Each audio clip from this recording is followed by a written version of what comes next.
Hi ಎಲ್ರಿಗೂ. ಇವತ್ತು ನಾನು ಈಸಿಯಾಗಿ ಮತ್ತು ಟೇಸ್ಟಿಯಾಗಿ ಮನೆಯಲ್ಲೇ ಹೇಗೆ ಕಟ್ಲೆಟ್ ಮಾಡಬಹುದು ಅಂತ ತೋರಿಸಿಕೊಡ್ತೇನೆ. ಇಲ್ಲಿ ನಾನು ಕಟ್ಲೆಟ್ ಮಾಡಲಿಕ್ಕೆ ಮೊದಲು 6 ಕ್ಯಾರೆಟ್ ಮತ್ತು 3 ಬೀಟ್ರೂಟನ್ನು ತುರಿದು ಇಟ್ಕೊಂಡಿದ್ದೇನೆ. 3 ಆಲೂಗಡ್ಡೆಯನ್ನು ಬೇಯಿಸಿ ಮ್ಯಾಶ್ ಮಾಡಿ ಇಟ್ಟಿದ್ದೇನೆ. ಈಗ ಬಾಣಲೆಗೆ 4 ಸ್ಪೂನ್ ಎಣ್ಣೆ ಹಾಕಿ, ಎಣ್ಣೆ ಬಿಸಿಯಾದ ಮೇಲೆ ಸಾಸಿವೆ ಹಾಕಿ, 2 ಸ್ಪೂನ್ ಉದ್ದಿನ ಬೇಳೆ ಹಾಕಿ ಸ್ವಲ್ಪ ಕೆಂಪಗಾಗುವವರೆಗೆ ಫ್ರೈ ಮಾಡಿ.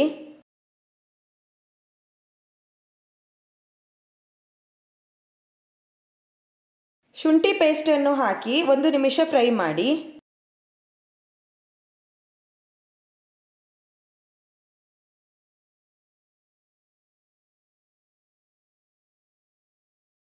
ಐದು ಹಸಿಮೆಣಸನ್ನು ಹೀಗೆ ಕ್ರಷ್ ಮಾಡಿ ಹಾಕಿ 1 ನಿಮಿಷ ಫ್ರೈ ಮಾಡಿ.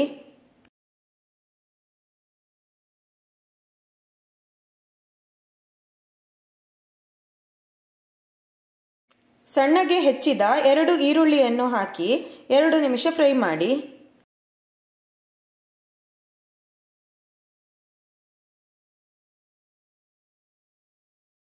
ಈಗ ತುರಿದಿಟ್ಟ ಕ್ಯಾರೆಟ್ ಮತ್ತು ಬೀಟ್ರೂಟ್ ಅನ್ನು ಹಾಕಿ ಚೆನ್ನಾಗಿ ಮಿಕ್ಸ್ ಮಾಡಬೇಕು.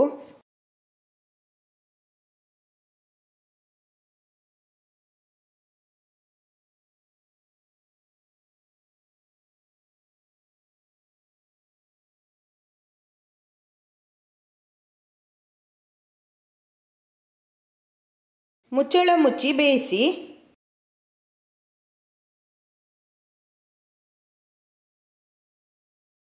ರುಚಿಗೆ ತಕ್ಕಷ್ಟು ಉಪ್ಪನ್ನು ಹಾಕಿ ಮತ್ತೆ ಮುಚ್ಚಳ ಮುಚ್ಚಿ ಬೇಯಿಸಬೇಕು.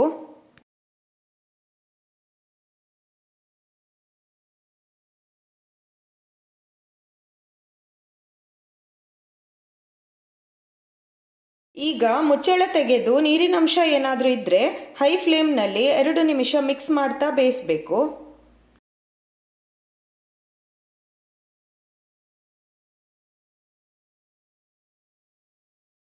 ಗ್ಯಾಸ್ ಆಫ್ ಮಾಡಿ ತಣ್ಣಗಾಗಲು ಬಿಡಬೇಕು.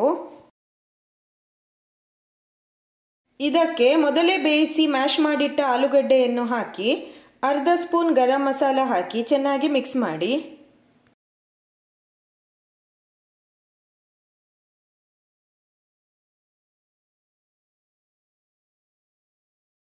ಟೇಸ್ಟ್ ನೋಡಿ, ಉಪ್ಪು ಮತ್ತು ಗರಂ ಮಸಾಲ ಬೇಕಿದ್ರೆ ಈ ಟೈಮ್ನಲ್ಲಿ ಸೇರಿಸಿ. ಖಾರ ಕಮ್ಮಿ ಅಂತ ಅನಿಸಿದರೆ ಸ್ವಲ್ಪ ಮೆಣಸಿನ ಪುಡಿಯನ್ನು ಹಾಕಿ ಮಿಕ್ಸ್ ಮಾಡಿ.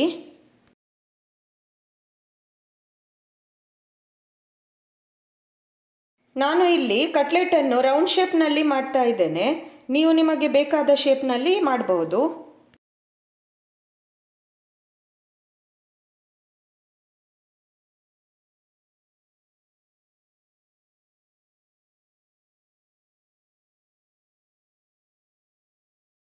ಇದಕ್ಕೆ ಬಾಂಬೆ ರವೆಯನ್ನು ಹಚ್ಚಿ ದೋಸೆ ಕಾವಲಿಯ ಮೇಲೆ ಸಣ್ಣ ಉರಿಯಲ್ಲಿ ಮುಚ್ಚಳ ಮುಚ್ಚದೆ ಬೇಯಿಸಬೇಕು.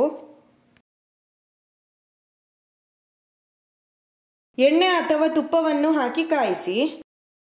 ಎರಡೂ ಬದಿ ಚೆನ್ನಾಗಿ ಫ್ರೈ ಆಗಬೇಕು.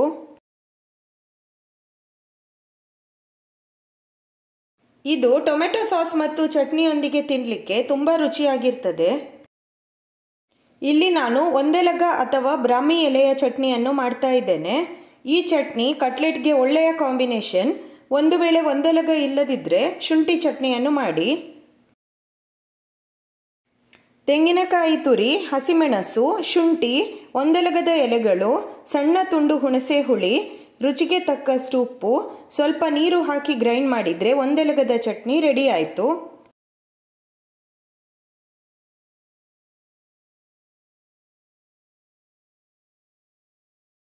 ನಿಮಗೆಲ್ಲ ನನ್ನ ಈ ರೆಸಿಪಿ ಇಷ್ಟ ಆದರೆ ಲೈಕ್, ಶೇರ್ ಮತ್ತು ಕಮೆಂಟ್ ಮಾಡಿ. ಹಾಗೂ ನನ್ನ ಚಾನಲನ್ನು ಸಬ್ಸ್ಕ್ರೈಬ್ ಮಾಡಿ. ಇನ್ನೊಂದು ಹೊಸ ರೆಸಿಪಿಯೊಂದಿಗೆ ಮತ್ತೆ ಸಿಗೋಣ. ಬಾಯ್ ಎಲ್ರಿಗೂ.